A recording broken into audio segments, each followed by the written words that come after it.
We are called to grow in God's gifts of wisdom and discerning spirit. 26 July 2020, 17th Sunday of the Ordinary Times in the Liturgy. Both the first reading and the Gospel passage today speak about the need for wisdom and proper discernment in our lives. The first reading from first book of Kings chapter 3 verse 5 and 7 to 12 describes how Solomon asked God for the gift of wisdom. He had his priority clear so as to ask God for the most important gift. And in the gospel passage from Matthew chapter 44 to 52, we see how the merchant sold out all his possessions to buy the great treasure or the great pearl. He has a discerning spirit to assess which is the most valuable thing to possess and so on. A few words about the King Solomon. He rules the united Israel for about 40 years from 970 to 931 BCE. He succeeds his father King David. Solomon becomes the king in a very tough situation. His father David is very old now. David's son Adoniah wants to assume power, while Bathsheba, with the help of Nathan, makes Solomon the king. King David is helpless here. Solomon is, Solomon is very young, just less than 20 years of age. He offers sacrifice to God at Gibeon as thanksgiving for making him the king. He, promise, he promises to God that he will be faithful in following the commandments. He faces lots of challenges from neighbors, so he is naturally afraid of his responsibility. He decides, therefore, that he has to have a good understanding and discerning mind to rule God's people with justice. So, in the dream, he is asking God for the same, and God is so pleased with him that he says, because you have asked for the wisdom to rule justly, instead of long life for yourself, or riches, or the death of your enemies, I will do what you have asked for. I'll give you more wisdom and understanding than anyone has ever had before you or will ever have again. I will also give you what you have not asked for. All your life you will have wealth and honor more than that of any other king.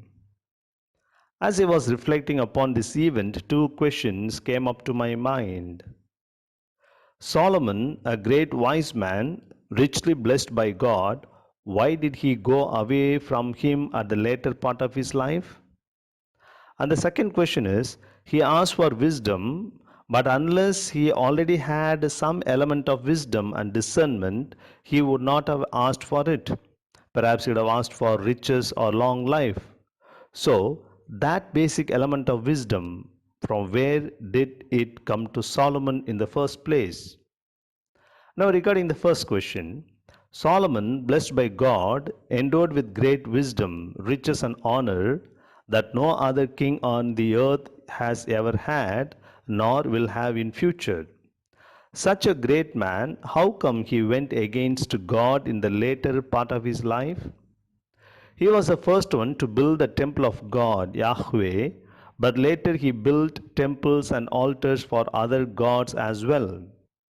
Twice God appeared to him in a dream to caution, to correct his wrong ways, but Solomon did not listen to God. This made God angry with him. God punishes him, saying, that you have gone away from me, I will divide your kingdom, therefore. Some biblical scholars say that the writer of the book of the Kings might have exaggerated a bit the glory of the king, as that was a custom of the writers those days. Be that as it may, There can be another explanation, in my opinion, why such a great man Solomon went against God in the later part of his life. Solomon was truly a wise man, but why did he go away from God? Let us read the text again. He tells God, I am very young. I don't know how to rule the people whom you have chosen to be your own. So, give me the wisdom I need to rule your people with justice and to know the difference between good and evil. Otherwise, how would I ever be able to rule this great people of yours? So, it's very clear that Solomon is asking for wisdom and discernment to give his people good governance, to be a successful king. But he did not ask for wisdom to live a good life, to be a good man, to have morally upright life personally. So he could not use his discernment and wisdom for his own personal life, I think. Very often in our lives, too, we see we are experts in giving advice to others. We are good in finding out the mistakes of others. For example, when someone is not well, we give lots of advice regarding how to avoid illness and some medications, even. We tell them not to worry, but some illness comes to us, we get worried. Similarly, we point out the mistakes of the others very easily, but we are not aware of our own mistakes. That's what Jesus tells us very clearly in Matthew chapter 7 verse 5. Remove the log out of your own eye, and then you can see clearly to remove the speck of your brother's eye. That makes it clear that we need to use wisdom and discernment personally for our own lives also. Further, we need strength and courage to go by what our discernment tells us. Very often, we realize, but we don't have enough strength and courage to put that realization into action. For instance, we may have some bad habits, and we are wise enough to know, to realize that that habit is bad, but still we are not able to give it up. Why? Because we often lack in willpower and strength to overcome it. Further, whatever God's gifts are blessings to us, but we need to constantly strive to grow in them. We have to try to maintain them. For instance, faith is God's gift to us. We have received it freely from our parents, others, and society, but we need to make efforts to grow deeper in it. Day by day, we need to try. Unless we strive hard, it can slowly diminish. Like an oil lamp, it needs constant attention by way of kindling it regularly. Faith is defined as a gift as well as a task. In our spiritual life also, we may have reached a certain stage, a certain level, but unless we try, we will not remain at that level. We will gradually come down. So, in my opinion, Solomon did not constantly strive to keep God's gift of wisdom alive. He did not grow in that daily. He used it very well to govern the people, but unfortunately not for his own personal life. Coming to the second question, Solomon decides to ask for wisdom and discernment instead of riches or long life or the victory over his enemies. Unless he has already some element of wisdom in him, he would not have made such a plea to God. So, even before God manifestly granted him the wisdom, he already had some raise, some element of wisdom. Now, the question is, where does that little wisdom come from in the first place? To get the answer for this question, I think the idea of a great modern philosopher, Immanuel Kant, can help us. Kant says, two things fill me with great awe and wonder. One, the starry heavens up above there, and two, the moral law within me. Yes, we live in an amazing universe.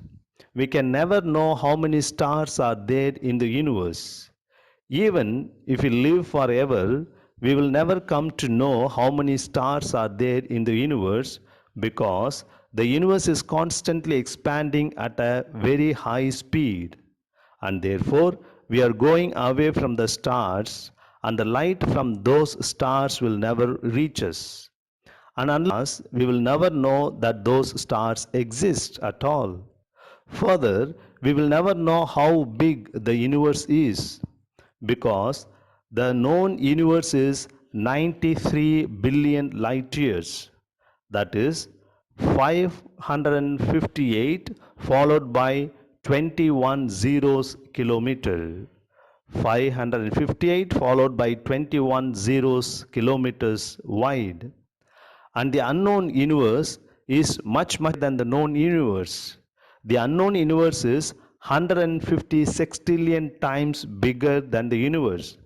That is 83,700 followed by 42 zeros kilometer wide. This is a great mystery. We can't even imagine such a huge numbers in our minds. So such a vast universe is a great surprise, mystery. Similarly, the moral law within me, that is, everyone has a sense within oneself regarding the difference between good and bad, right and wrong, and further, there is a natural tendency within us to choose what is good and right. Human beings always have been having a sense of difference between good and bad, right and wrong. Every human society across the globe living for thousands of years, they have the sense of good and bad, right and wrong, some sense of distinction. Of course, people in various countries at various times may differ in considering what is good or bad, right or wrong, but they all always have a sense of something to be right and wrong and something else to be good and bad. Now, Kant is asking who instilled that moral sense within all human beings. It is not from any particular society or culture at a particular time. This seems to be an universal fact. This fact of universal sense of moral consciousness is often used as a moral argument for the existence of God. Further, there is a natural desire in us to always do what is good and right. That is why, for every action, we find some justification to show that we are always right. For instance, when we punish someone or scold someone angrily, we know it is painful for that person, but still we justify ourselves saying that I am teaching him or her a lesson in his or her life. Another example would be when a robber goes to a bank for looting, he knows it is wrong, but he justifies saying that I am right in robbing the bank because I am poor, I have no money, but lots of other people have extra money to keep it in the bank. The society has a duty to feed me, therefore, it is not wrong for me to rob the bank. Often, we may be wrong in judging something to be right or good, obviously. We may be wrong in finding justification, but we always tend to do what we think to be right and good. Therefore, we need to carefully analyze and check our judgments and justifications, convictions and principles. We need wisdom and discernment. We need humility and openness to discuss with others, to get clarifications, and always be ready to correct our wrong understanding and so on. Thus, in short, we can learn at least three lessons from the King Solomon. One, as Solomon had, we need to have wisdom and a good sense of discernment. Two, let us continuously make efforts to grow deeper in the gifts that God has given us. Otherwise, those gifts will become ineffective. And third, let us constantly check whether our moral judgments are correct. Otherwise, we may wrongly take something to be right and good, but which is actually wrong and bad. Let us think about it today.